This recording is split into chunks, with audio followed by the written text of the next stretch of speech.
Well, Casey DeSantis' thoughts have always been people have asked her to do things because they know she's a dynamic speaker, very eloquent, very accomplished. But I said at the beginning when people were doing that, that's not anything she's has ever outwardly sought. She's really happy making a difference. And when we just did the cancer announcements with massive funding for pediatric cancer research, so I don't think it's necessarily change anything with her per se. But I think from the beginning until now has always been a lot of people hey, can you get her to do it? Can you get her to do it? Kind of deal. She just wants the state to do well. She wants to see continued success on overhauling how we approach helping people in need, which she's been a pioneer in, continuing to do things to help school children, to help moms, really, really important. But I don't think anyone who's been in that position has made more of an impact than she has. And I will tell you, yesterday, after going through all that, she was really, excited and inspired with what we saw yesterday when Jay was announced. She's going to be serving, continuing to help make a difference, in one way or another. But I mean, the thought around her has always been, more exterior, with people telling her she has to do all those things, which is funny because you see kind of, the different stuff that gets percolated out there. And then, I'm getting ready to leave, and what is she doing? Taking the kids to the first day of school, kindergarten, second grade, and third grade. And so we're always up for adventures. Next. There's a protest at St. Pete about Doge today. What's your thoughts on the protest? What are they protesting? I guess they don't like Doge.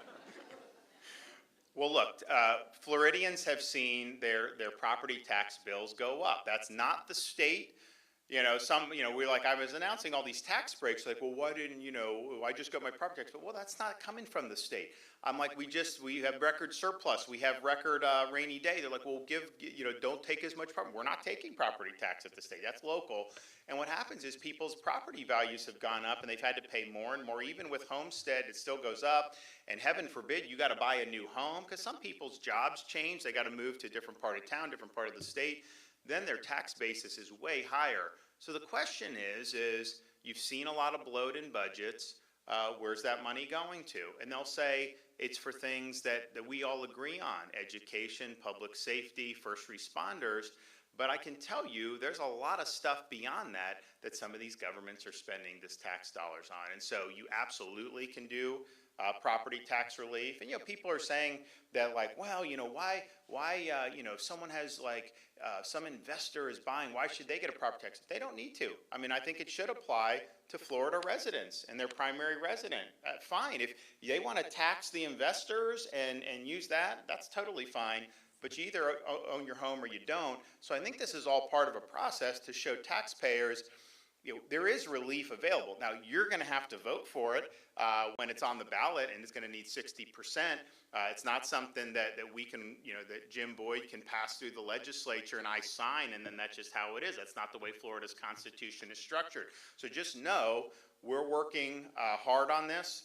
There's going to be a good proposal. I know Ben Albritton and Jim and the other leadership team in the Senate are very, very interested in getting something in front of the voters. And so that will happen. But what they're going to say when that happens is, you can't reduce people's property taxes because we're not going to have schools, or we're not going to have public, and that's not true.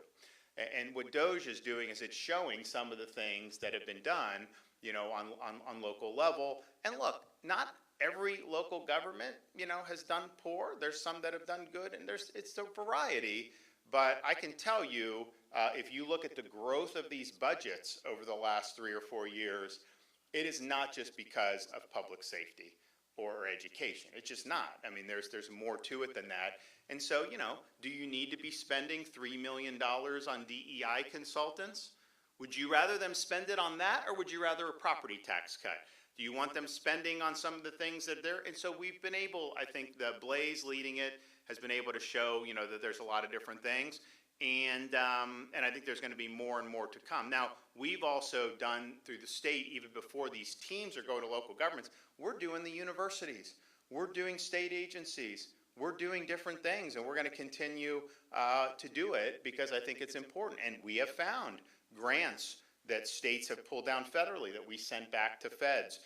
There have been other things that are going to need to be cleaned up as well. So this is not just unique to like a city government. I mean, the education bureaucracies are big. The universities are even. We've held the line on tuition admirably, but the reality is, these things grow. Now, we eliminated DEI. We're the first to do that a few years ago. And I think, like, on the surface, they comply, but then some of them do it, and they rename, and they put it down, they do all this stuff. So it's constantly going through all this. So I think it's good. I think what Blaze is leading is good for taxpayers, and I think it's going to be able to produce an ability for us to be able to say, you can own your own home. We can do it in Florida. We can make all this work while meeting the priorities that we all agree on. But for some of the stuff that is not necessary, I'd rather that go to tax cuts. I'd rather that go to relief for property.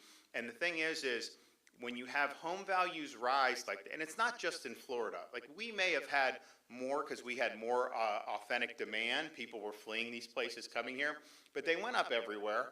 And I don't think we've ever had a higher home value average compared to average income or median income. I mean, it is out of whack. It's hard to afford. And then you have the cost of these other things, insurance, you have the cost of property tax. Well, the one thing, we can't control the price of homes, but the one thing that government through the people can control is the taxation. That's purely a government function. That is not subject to market forces. That is within the control of the government. And what happens is your property gets assessed higher and higher. It's an unrealized gain. You haven't sold it for that much. They're just telling you it's worth that much. And guess what happens? When the market corrects, which it inevitably does, do they rush in to assess your property at a lower level? I don't think so. I don't think that, not that I'm aware of. So it's a one-way ratchet. And so you basically get stuck paying higher taxes. I think someone's personal residence, if it's homesteaded property, I think you got to be able to own it free and clear of the government. I think that is what living in a free state ultimately means. No income tax, and you can own your home free and clear without having to pay rent to the government. And I think it's totally doable. And also, because I have people will say, there's some of these people, they're buying all these homes and they're renting them out, all this stuff. Fine. Well, guess what? If the personal residence is tax-free and those can still be taxed, then it's a way to say we're putting a premium on individual family home ownership. It'll make it more attractive. It'll make the other stuff less attractive relative. So I think it would solve a lot of problems 100%. All right, thanks everybody.